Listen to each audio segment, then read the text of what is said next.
السلام علیکم ورحمۃ اللہ وبرکاتہ۔ امید ہے آپ سب خیر و عافیت سے ہوں گے۔ اللہ تعالی ہمارے ایمان میں، علم میں برکت نازل فرمائے، آمین۔ رات کو سوتے ہوئے اگر آنکھ کھلے تو کیا پڑھیں؟ رات کو سوتے ہوئے اگر آنکھ کھل جائے تو لا الہ الا اللہ وحدہ لا شریک لہ، لہ الملک ولہ الحمد وہو علی کل شیء قدیر، الحمد للہ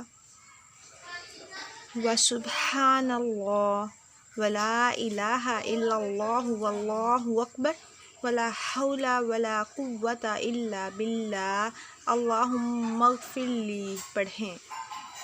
حضرت عبادہ رضی اللہ تعالیٰ عنہ سے روایت ہے کہ رسول صلی اللہ علیہ وآلہ وسلم نے فرمایا، جس کی رات کو آنکھ کھلے اور وہ جاگنے کے بعد یہ کلمات پڑھے، پھر دعا کرے اللہم اغفر لی یا کوئی بھی دعا کرے، اس کی دعا قبول کی جاتی ہے، اور اگر وضو کر کے نماز پڑھے تو اس کی نماز قبول کی جاتی ہے۔ صحیح بخاری۔